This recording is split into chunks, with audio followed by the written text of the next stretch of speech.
After a super exciting and eventful season in League 2, we commence today our end of season review and transfer special before we step into League 1.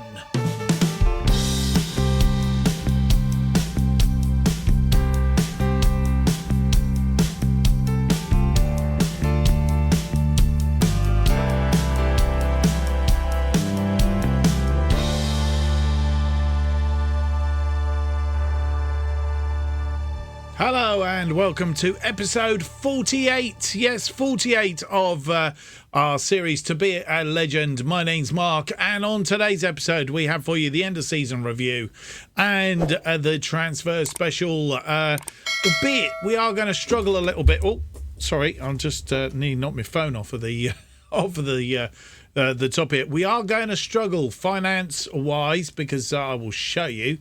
As you'll see, I mean, we've got about 10 grand, but players in this league, I mean, they thrive on the fact that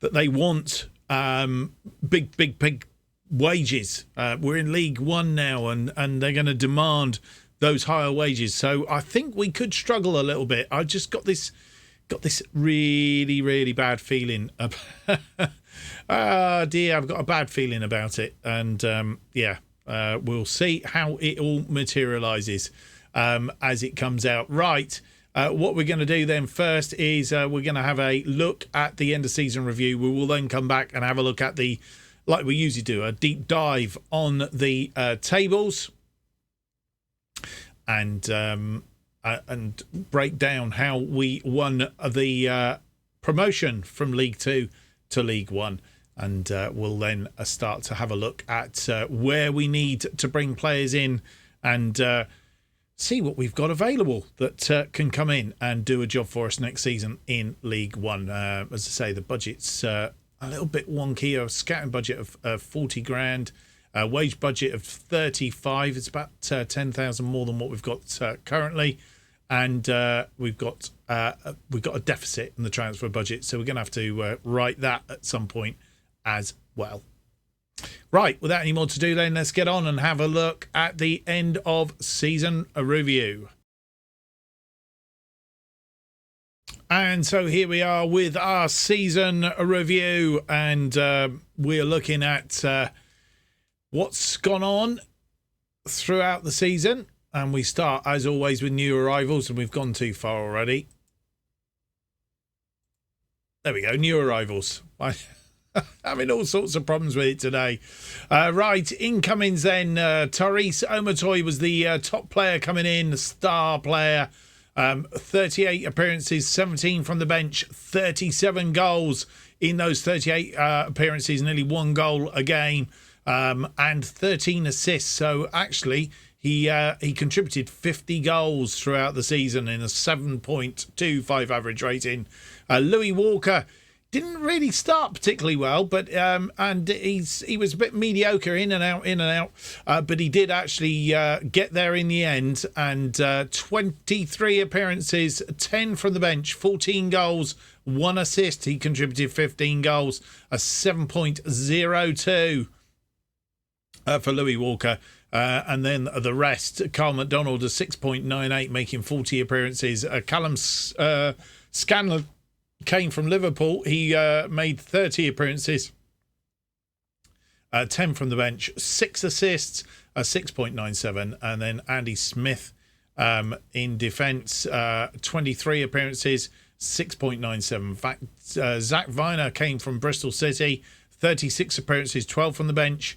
A 6.96. Lewis Dobby came from Celtic B, 32 appearances, 19 goals, 4 assists, a good 23 haul for him, 6.94. Ben Killop come from Hartlepool, 40 appearances, 6.90. Kieran Brown came in the January transfer window, I think it was. Came from Oxford United, made 10 appearances, 2 from the bench, a 6.88. Joe Tomlinson, he was a newish recruit, came in just before the transfers closed, and was a free transfer. 5 appearances, 1 goal, 6.86. Look forward to seeing him next season. Then a couple of our loanees, Turner Cook, a 6.85 from 4 appearances, 9 from the bench. Callum Hume, 15 appearances, 3 from the bench, 6.85. Harrison Dudziak, 26 appearances, 4 goals, 3 assists, a 6.83. Luca Barrington, 31 appearances, 3 goals, 10 assists. Very good for him, a 6.80. As you see, the average ratings really sort of in the higher 6s, which was very, very good. But Tyrese Omotoy, signing of the season, I feel sure, going out. Main ones, the best, Reece Greenwich, went to Hartlepool for £1.9 thousand, 6.90 he got. Girolamo went to Livorno, made 37 appearances, 5 goals, 3 assists, a 6.85. And then Bobby Jones, Zach Durnley, Levi Andoa, Connor Kirby, Joe Hardy, Mason Goodridge, Sam Osborne and Johnny Madison. They all went out throughout the season. Mason Goodridge, Sam Osborne and Johnny Madison not really making any appearances. I'm guessing they are free agents. Are they not? Probably didn't get any game time at all during the season. So, yeah, very disappointing for them. We won't go into the loans out. We did loan out a few players. Adam Preisbeck, Camwa, Smith, Ayana, Duncan Idouin, Manny Norquette, Nick McAllister, and so on and so forth. The season, how it unfolded. Sky Bet League 2 champions with 109 points. Leyton Orient in second on 82. Crawley Town on 79. We were 33 points clear of 4th place at Burton Albion. So that just shows you what a phenomenal season we had. I mean, bearing in mind Doncaster only picked up 37 points all season, and we were 33 points clear of Burton. I mean, that really does. The board expectation was to attempt to avoid relegation. We finished first, an average home gate of 3,413. Tyrese Omotoy, top scorer, 34 goals. Board were pleased that the team won League 2 this season, in no doubt that a fine run of results at the end of the season helped us overachieving. I'm not sure it was at the end of the season, to be honest. I said before, it was this run from about mid-October, taking us to the start of December, where we didn't lose. That was what did it. The end of the season, I suppose it wasn't bad, but it wasn't as good as that little run. And that was, for me anyway, that was the turning point. That was for sure. The FA Cup. Be competitive, they said. We got through to the 4th round, further than we've ever got before. We lost in the end to Wycombe Wanderers by 1 goal, just a single goal, and we'll meet them again this season in the league. 1-0 after beating Halifax Town, Wigan Athletic, both those and Crawley on replays, of course, albeit that we did with the replays pretty comprehensively when we got to it. So not bad run in the FA Cup. In the Caribou Cup, be competitive, they said. We got through to the 2nd round. We got knocked out in the 2nd round by Hull City. 3 goals to win, 1 after beating Accrington Stanley, 2 goals to 1. And in the Papa John's Trophy, knocked out in the Northern section, 2nd round by Preston North End. Be competitive again. We got to the 2nd round. Top scorers Perry Moss, Barrington and Lewis Walker, 2 goals each. Board were pleased that we reached the 2nd round. Were they pleased with these? Perry Moss getting top scorer in most of those. Yeah, I think they were most pleased with the FA Cup run. In the group stage, we lost to Hartlepool 4-2, beat Crewe Alexandra 3-1, beat Aston Villa under 21s 2-1, and lost, as I say, to Preston North End 1-0. Points to remember, we beat Cambridge United back in October 5-1, Papa John's Trophy, a 3-1 win against Crewe. Goal of the season actually turned out to be from AJ Greaves, a lovely shot from central midfielder as he hits a fierce effort from 21 metres out. Let's have a look at it. AJ Greaves, it was this one that won goal of the season. Was it your favourite goal of the season? That is the question. A lovely cross ball there. Greaves came in and swiped it from the edge of the area, and it was a good goal. No doubt about that, but I'm not sure it was the best of the season. If you've got a favourite, put them down below in the comments, and I might even dig them out, and we might even have a vote of the best 3 goals. I'll put links in there. I haven't done it yet, but I will perhaps have a look at doing that. Financial-wise, no new sponsorship deals, no notable deals going on. The club reputation stays pretty much the same, and as we didn't have any sort of like anything to benchmark it against, nothing really to show in there. Buxton's best 11, playing in our 4-3-3 formation. Ben Killip in goal, Scanlon, Williams, Gamble and McDonald, Viner and Hume in defensive midfield, Mundell as the central midfielder, Barrington and Smith the wide players behind Omotoy. That was our best 11 for the season. And rewards, I won the manager of the month in September, November, January, February and April. I can tell you that I have won the Manager of the Season award. Club awards, Tyrese Omotoy, Fans Player of the Season, Young Player of the Season, Signing of the Season. So Tyrese Omotoy winning all of those. Goal of the Season, we've already seen it, AJ Greaves. Top goal scorer, 37 goals for the season, Tyrese Omotoy. Most assists, 13. Player of the Match, he's won everything pretty much. Most Player of the Match awards, 13. And highest average rating, also Tyrese Omotoy. Most passes completed in 90 minutes was Patrick Gamble, 64 in 90. Competition awards, we didn't win any. Most overall, so record breaking, Tyrese Omotoy broken a lot of those records. The goals in a season in the league. Match awards, youngest player was Harrison Duddy-Zack, 18 years and 214 days. And our fastest goal was 23 seconds from Johnny Smith. So that's how our season panned out. 23 said everything is won and lost in the heart of every season. And that's been the case for Buxton as they celebrate winning promotion. It was the heart of the season, actually, that won it for us. We won't look at the manager's dynamic screen, but we will have a look now at the table, because that's what we always do. If I can get the table up, league table, that's what we want. And we'll go into a deep dive. We've got to do it again, haven't we? Right, we'll do the deep dive as we normally do. So as we've already confirmed, finishing on 109 points, Leyton Orient second on 82, Crawley Town on 79, then come Burton Albion and Bradford City both on 76 points, Cheltenham on 71, Wimbledon on 70, Hartlepool missing out on 68. And that means that Burton Albion, Bradford City, Cheltenham and Wimbledon will play off for the playoffs. It'll be Burton versus Wimbledon, Bradford versus Cheltenham, to see who comes up with the other 3 teams. Buxton, Leyton and Crawley Town. Going down, though, Northampton and Doncaster drop into the Vanarama National League. Home record, we did have the best home record. As you can see, we played 20 games, drew 4, lost just 1 game.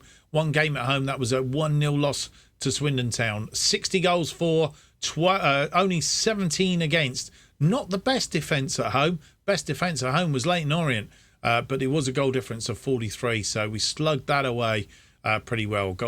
62 points picked up at home. So very good form at home.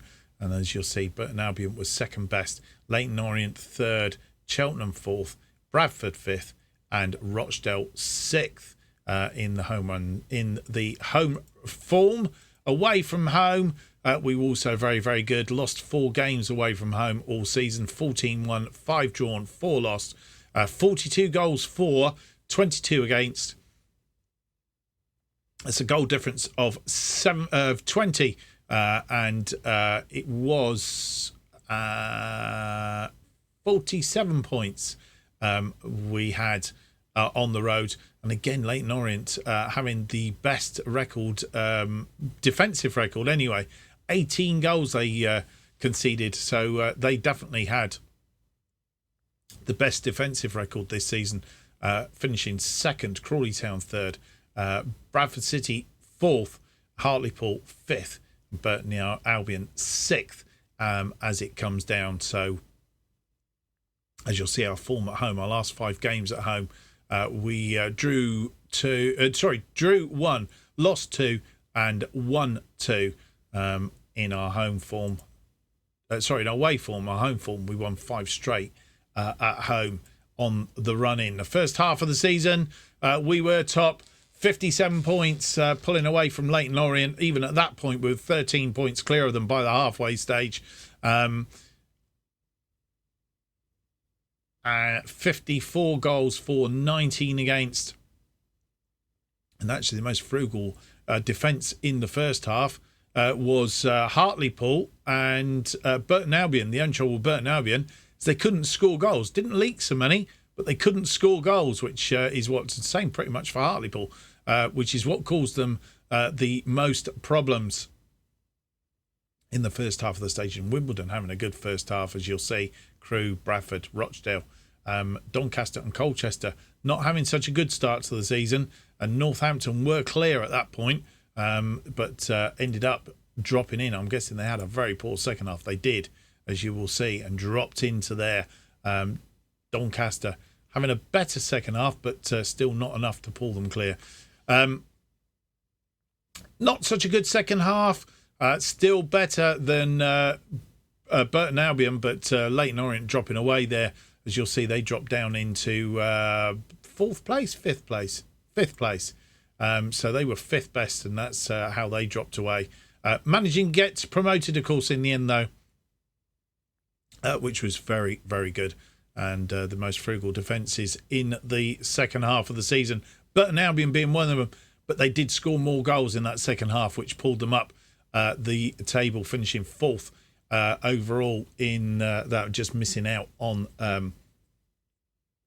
automatic promotion, but in the playoffs, and hoping that the momentum in that second half of the season will take them through to the League One, of course.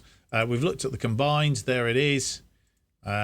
Last 5 games, as we've said, Burton Albion having that best run in. We didn't do too badly. Lost 1. They drew 1, and that was the difference between the two of us. Leyton Orient down here. 1, 2, 3, 4, 5, 6. 7th best on the run in, and that's what did for them, I think. And Doncaster losing 5 straight, not picking up any points in their last 5 games, which is why they went down. Let's have a look at the media prediction.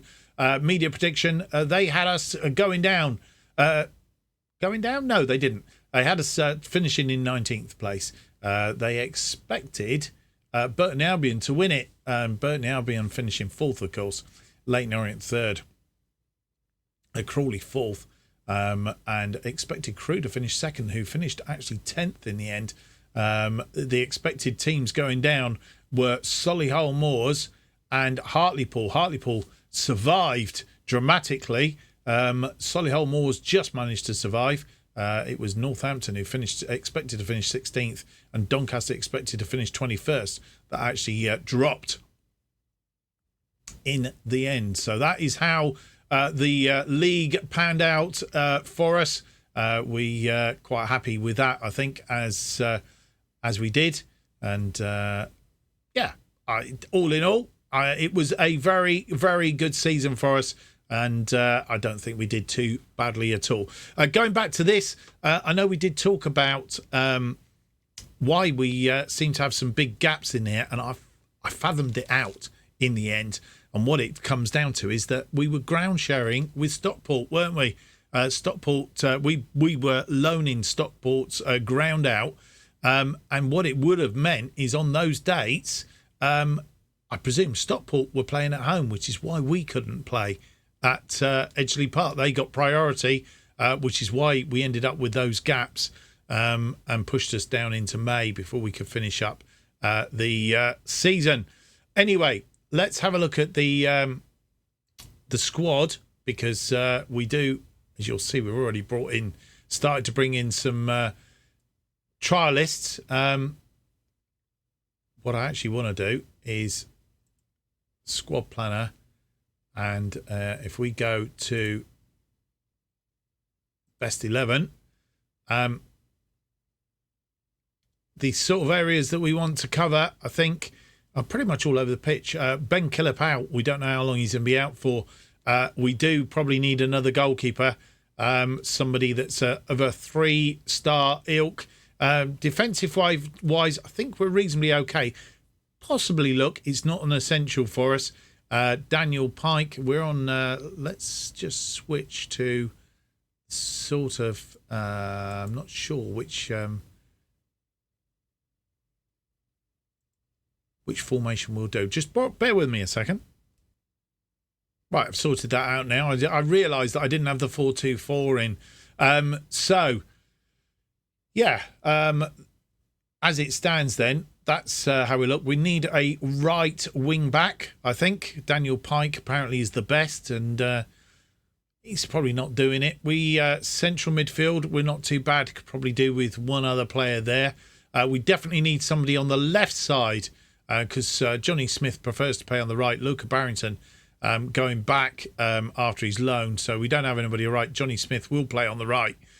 So we need a left-sided attacking midfielder. And I think we're reasonably okay up front. We have Omotoy, Walker and Dobby as our front runners. So I think we're okay for there.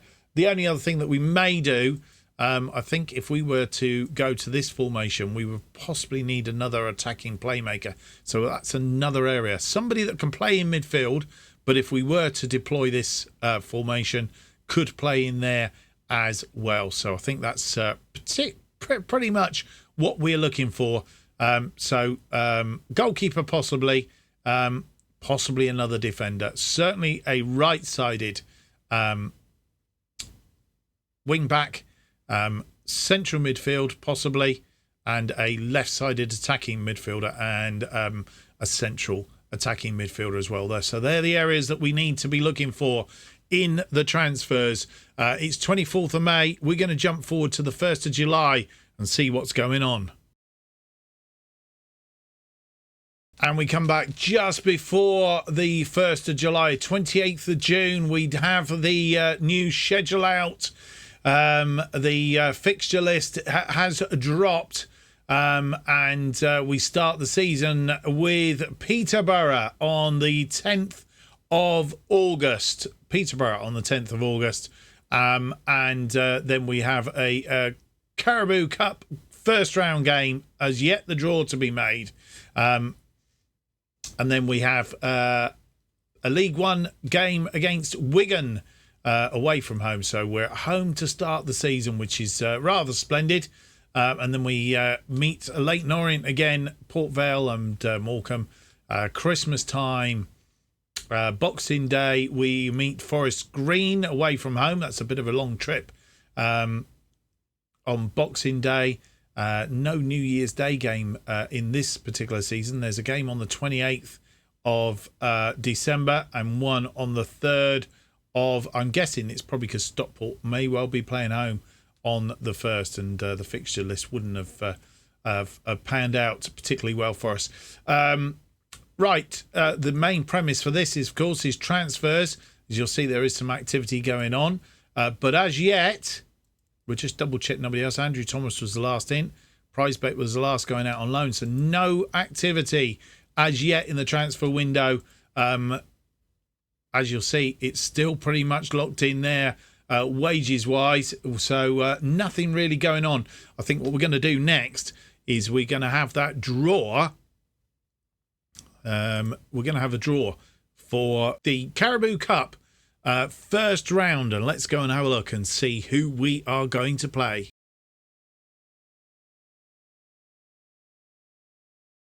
And it's time for the draw for the first round of the Caribou Cup, and who will we meet in the first round this season? Let's find out. Lots of teams in there, of course. now in League One, so the competition gets a bit fiercer. First out, Preston will play Blackpool. Preston of League One playing Blackpool of the Championship. It's a local derby. Wigan will play Rochdale, another local derby. League One versus League Two. Queen's Park Rangers of the Championship face Shrewsbury of League One. Exeter City will face Sheffield Wednesday.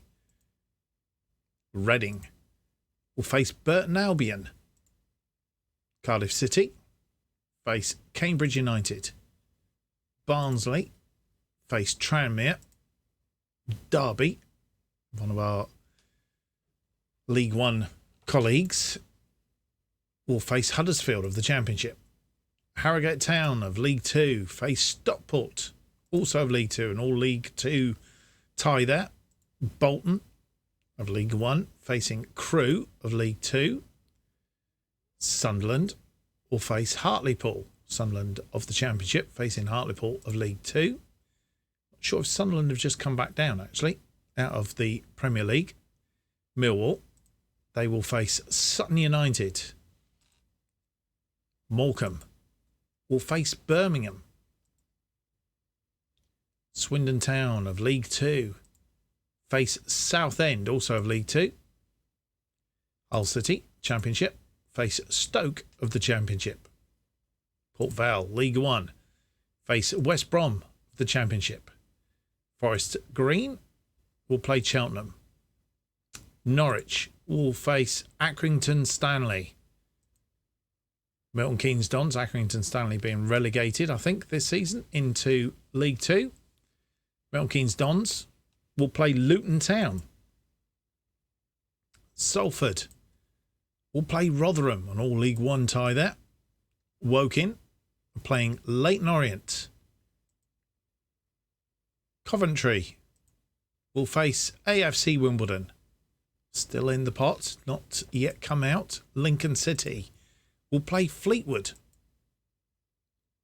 Wycombe Wanderers, the team that knocked us out last season, will play Plymouth. Swansea of the Championship face Stevenage of League Two. Gillingham will play Bristol Rovers. Mansfield will play Notts County.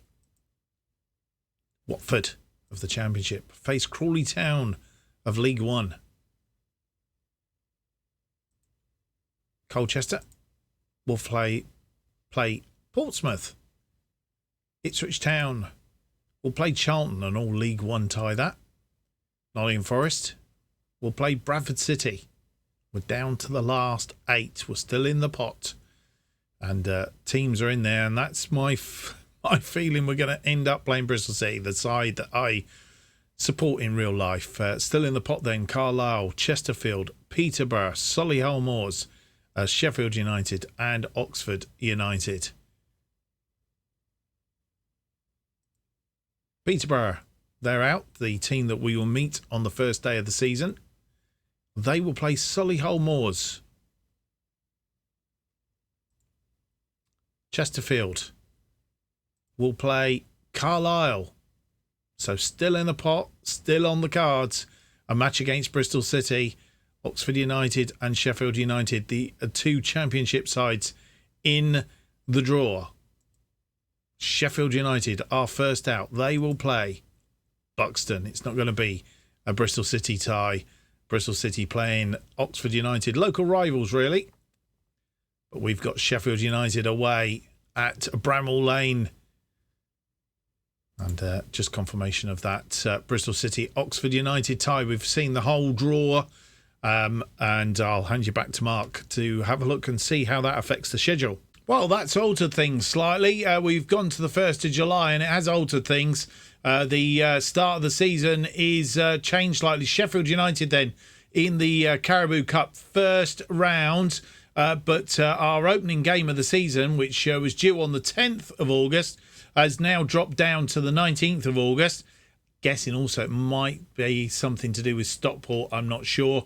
And and it's Wigan is our first league game, but that's not until the second Saturday, so we will be behind them. I'm guessing this is the game, catch-up game here against Peterborough, so that's a bit annoying that that's happened. But Sheffield United first up, then Wigan will be our second game, both away from home, our first game in League One. So that is the start of our season, and that is what we will be looking at in our first episode coming up later in the week, coming up in Thursday, I think it is. Coming up on Monday. I'm ahead of myself, aren't I? So yeah, that's coming up on Monday's episode, Sheffield United and Wigan, first episode in the new season, as it were. Transfer-wise, just going to double check again that there's been no transfer activity again. It's only a couple of days, but no, indeed, there is no transfer activity, which means we're going to jump forward to the 1st of August, and fingers crossed, something's happened. Well, finally, there has been some activity. That is true. And it's a couple of players in, 3 players going out.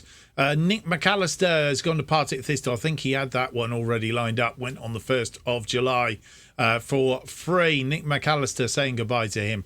Duncan Idahun came in from Bristol City. He wouldn't really sort of figure too much. He wasn't as good as we initially thought. He's in fact, he didn't come in free. Yes, he did come from Bristol City. We got him on a free. Sold him on to Crawley Town for £45,000. So £45,000 profit is very helpful. Sion Spence also going out. He's gone out on loan. His contract runs out at the end of this coming season. So we'll probably be saying goodbye to him, possibly for no money. But that's how it is. But as you will see on this side, we do have 2 transfers in. Regan Griffiths is our first new recruit of the season. He is a central midfielder. We did say that we could do with another one. He is a central midfielder. He's probably better than Mundell. James Tilley, we will see in a minute. Is it James Tilley? James Tilley's the other one in. Yeah, so we'll sort him out in a minute. He has come from, the reverse, he's come from Crawley Town, and they paid $90,000 for him and have given him away for free. His average rating stats not fantastic, but hopefully he will do something. Need to go back and have a look and see if he played against us this season. But Regan Griffiths, he's a 3.5-star current ability, 4-star potential ability, 25 years old. He's with us until 2027. He's played a couple of pre-seasons, and his average rating so far is 7.40. So more than happy with that. The only thing I would say is probably a negative against him is he is really only central midfield based, albeit he does play out left or right if we had an injury and were stuck. He could play out there, but it's not his favourite position. James Tilley, we've managed to fill one of the areas that we wanted to fill, which was that left midfield role. He's a 3.5-star current ability, 4-star potential ability. He's better than Omotoy and Scanlon in that left-hand side. But what is interesting for him, he can play up top, he can play across central midfield, and he can play as attacking midfield, including the AC. So he covers 2 areas, really, that we wanted to fill. And he can also play it out on the right if we want him to as well. I think in the most attacking midfielder, good role, likes to play as a... doesn't tell you on here, does it?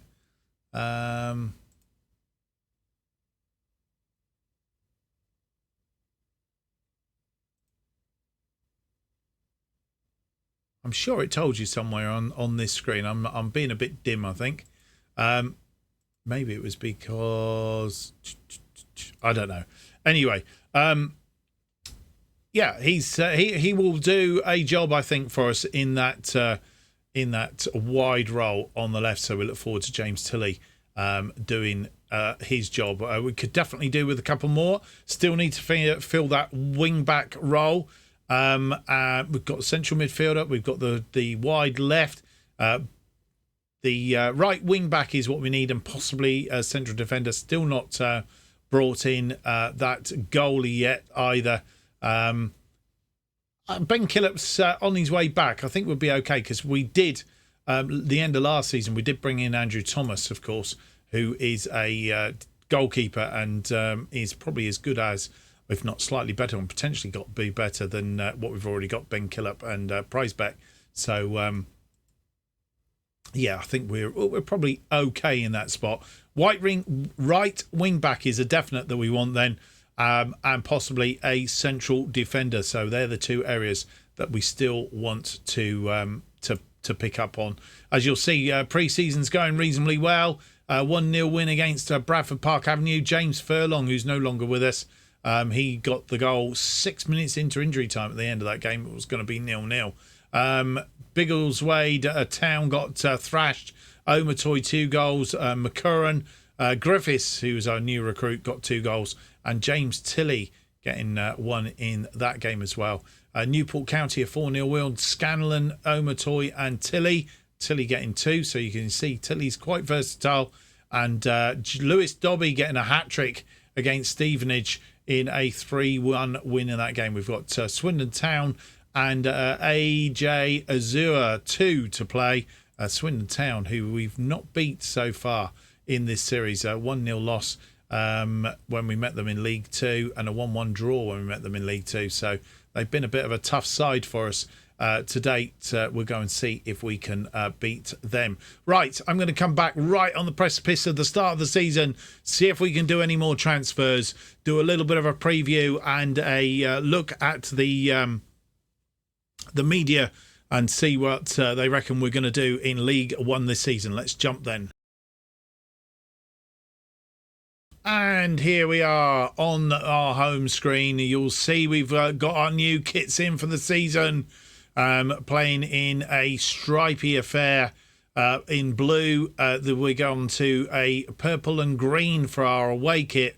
And then goldy orange and a red for our third kit this season. We need to change this down here, don't we? I will do that in the editor. We need to change that as well. I will do that in due course before we get the season underway, and fix that. But otherwise, and if you want to see in Kit Basher how to fix this, I have started to put a tutorial together. Just need to edit and do so. Look out for that. I will be putting a tutorial together to show you how those work and how to get them in the game and so on and so forth. Club vision then for the coming season is to attempt to avoid relegation from League 1, be competitive in the FA Cup, EFL and the EFL Trophy.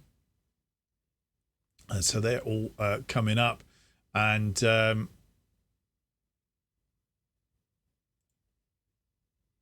quick look at the finances. Obviously made a little bit of money now, so that's not too bad. And our wages still a little bit tight, and our scouting budget has gone through the floor. I think not quite sure what's happened there. We've seemed to use a heck of a lot of scouting budget up very, very quickly. In there. Transfer wise then, let's just check to see if there's anybody else. Nobody else come in.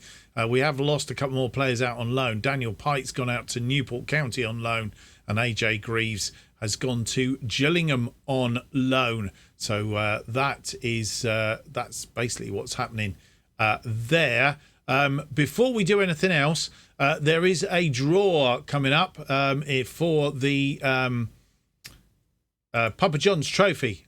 So we'll have that draw first, and then we'll come back, having made that draw, have an update of the schedule and a look at the season, what the expectations are from the media.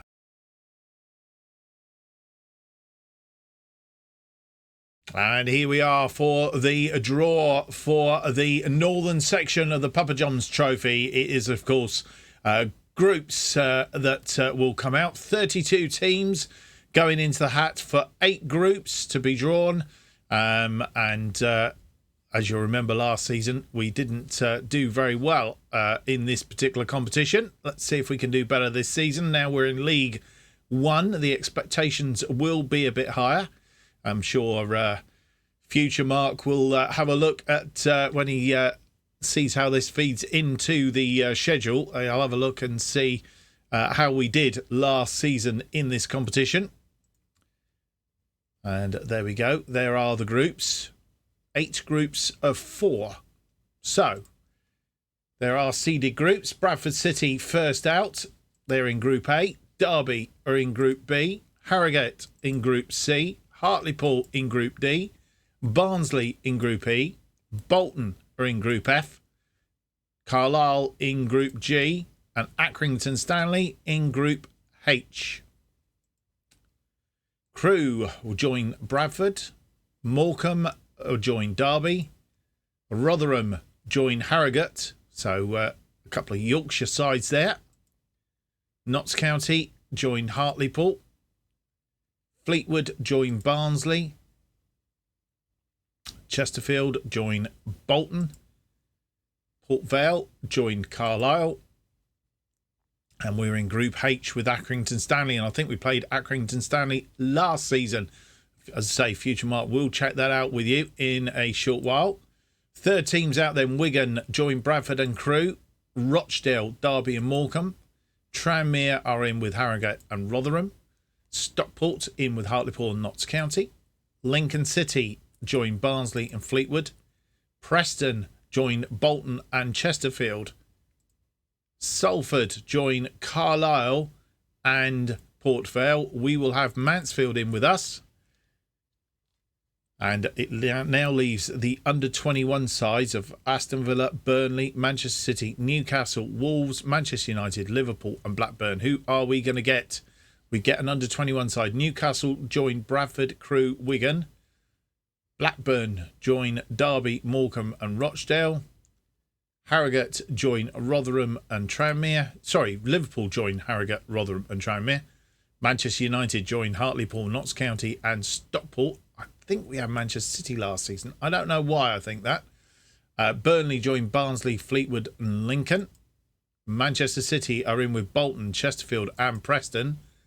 We've got Aston Villa. Wolves are in with Carlisle, Port Vale and Salford. And just to confirm, we have got Aston Villa in with ours. So that is the draw for the northern section then of the Papa John's Trophy. I'm going to hand you back now to Mark, Future Mark, who is going to have a look at how that affects the schedule and how those games will come up. And you come back and this is how it's all fallen out. Accrington Stanley. I have had a check. We didn't have Accrington Stanley in the Papa John's Trophy last year. We did have Aston Villa under 21s. And we had Hartlepool and Crewe in our group last season. This season we've got Mansfield and Accrington. And Aston Villa under 21s again. So that's how it is. We'll see how that all pans out. Accrington Stanley, I think, are in League 2. Mansfield are in League 2. So we should hope that we should form a little bit better this season in that. Nothing changed. Still opening up with Sheffield United in the Caribou Cup. Wigan in the in League 1 will be our opening game in League 1. But we did say, if we go up here now, you will notice some games have been played because some games did play on the 10th, which is very weird. So this is how the media expect the season to pan out. Media Dream 11 don't think features any of our players. Not that I can see. Have we got any in the thing at all? Oh, we do. A couple at the bottom. James Tilley and Reagan Griffiths are 2 new recruits. They are in the key players for the season, so we'll see how that all drops out. But they're in the key players. Bristol City expected to go up as champions, having been relegated from the Championship. 2-1 favourites. Rotherham in second, 13-5. And then Preston and Derby and Barnsley and Ipswich and Peterborough They're the teams that we'll be facing. Bristol Rovers not expected to do too much. And of the promoted sides, we are the team expected to go down. Have they not watched our form over the last few seasons? Sutton United, Buxton and Port Vale to 4 go down, I think. And Crawley Town expected to go down out of League One into League Two at the end of this season. So, need to watch that. Avoid the trapdoor. Leyton Orient and Bradford City expected to survive. 250-1 for us to win the title, worth £1. I need to sort of do a sort of bit of a series and see how much we would have made if we reinvest each season based on the media expectation, how much we would have made at the end of the season. I must remember to do that in future series to see how we go. The highest net transfer spender is Wigan. They've spent 1.13 million, and the lowest net transfer spender, Bristol City, bringing in 26.37 million. So 9 players out, 9 players in, 11 players out. So that's how it goes. So that's what we're looking at for this coming season. As it is, we're expected to be relegated. That's not so good, is it? Yes, opening stages of the season. Wickham have got off to a good start. They've won. Early days. Sutton, Bradford, Forest Green, Crawley Town, Port Vale, Salford, Charlton and Fleetwood all losing. Only 2 teams. The only 2 teams not to have played are ourselves and Peterborough, which would have been the opening game of the season. But, of course, we didn't get that underway. Right, well, that is pretty much it. We will open our season with games against Sheffield United at Bramall Lane in the EFL Cup first round. And then we have a match against Wigan at the DW Stadium. Played them twice so far, beat them once in the second round replay at our place. It was a 2-2 draw at the DW Stadium last season. Can we go better this season? Come back and join me and find out. Well, I hope you've enjoyed today's episode. If you have, don't forget to leave me that big thumbs up, subscribe, and hit the notification button. That will keep you up to date with all future episodes of To Be a Legend and new series as they are released. If you want to keep up to date with what's happening on this channel and more, you need to follow me on Twitter at JustOffsideToo. It's down below if you want to know. New episodes To Be a Legend released every Monday and Thursday at 4:15 p.m. Thank you for watching. I hope to see you for the next episode. It will be episode 49. It's out on Monday. If you're not watching my other series, have a good weekend. If you are watching my other series, look out for it tomorrow. Making Chelsea Stand Proud. It's out same time tomorrow. Till then, bye-bye.